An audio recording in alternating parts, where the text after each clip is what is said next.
Welcome to The Critique. Today we're analyzing a dense philosophical treatise on authentic freedom and self-command. Let's get straight into it. Okay. So, a core strength here is just the sheer intellectual force. Almost every paragraph is powerful, uncompromising. It's really compelling work. It is. The intensity is the engine of the piece. But I do wonder, the relentless intensity of the prose, while it's philosophically compelling, it risks exhausting the reader because there are no moments of structural rest. I see that very clearly. Yeah.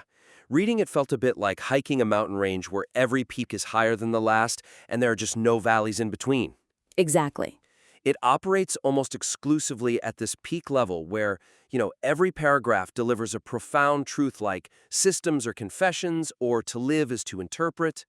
Means the reader is basically submerged in this high-stakes argument without any real permission to pause. Right. And that pressure can lead to fatigue, which causes all those powerful insights to just kind of blur together instead of building on each other. So you risk intellectual burnout instead of transformation. The goal, then, isn't to water down the content. No, not at all. It's to manage the reader's endurance.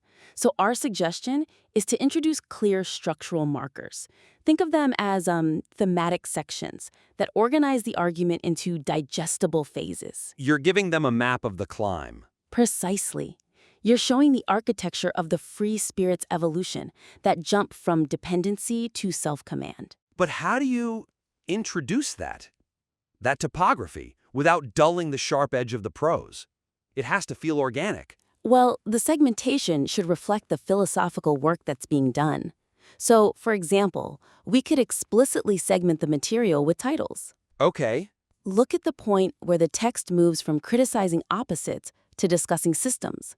That's a clear shift. So you could label that first part, where the comfortable ideas are being stripped away, as something like Phase 1, the deconstruction of convenience. Yes, it gives the reader a framework. And then, for the section on self-command, the more affirmative part, you could call it Phase 2, the architecture of coherence. That makes sense. It marks the turn from rejection to creation. And you could also use more pronounced verbal transitions right at that turning point, where the focus shifts from rejecting dependency to actually creating new values. That verbal signpost is key, isn't it? It makes sure the reader registers that crucial turn in the argument, so it doesn't just feel like more and more intensity piling on. Absolutely. It transforms the feeling of being overwhelmed into a successful navigation of a challenge. You know where you are on the map. Okay, so if we've given them the map to endure the journey, the next logical question is, what tools do they use? This brings us to the mechanics of the transformation. Right. And the piece makes this really strong claim that philosophy becomes a test of character. It's a great premise. Is. But to really solidify that claim, the work needs to provide sharper, more tangible examples.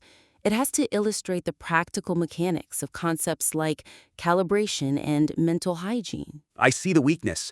It's brilliant at describing the qualities of the free spirit, precision, endurance, all of that. But it stays pretty abstract when it comes to the actual discipline involved. Exactly. A phrase like self-examination without mercy is powerful, but for the reader, it requires a more immediate, actionable translation. Right.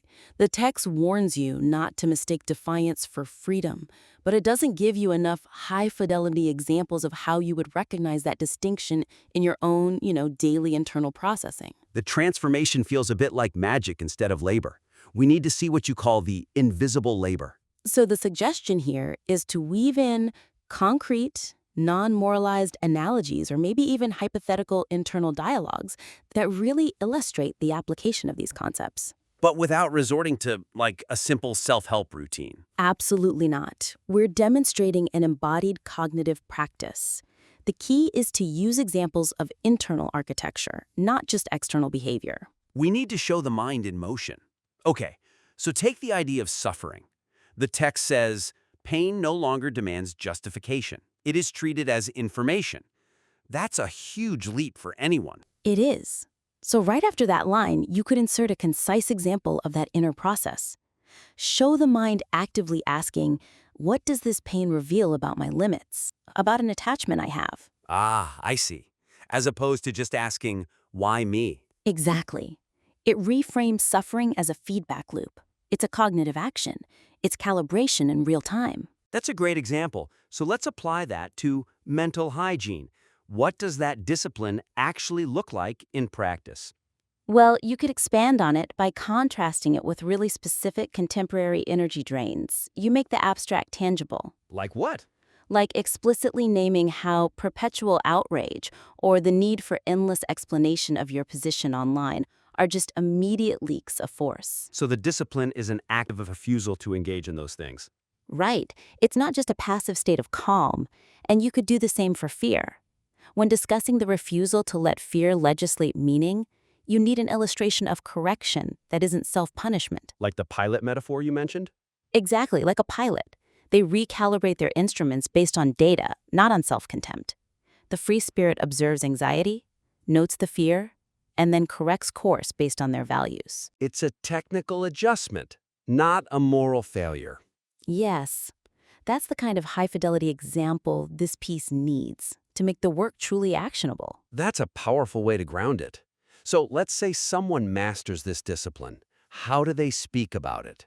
That brings us, I think, to the tone. The writer's voice is a huge strength. It's sharp, declarative, but there's a tension there. There is.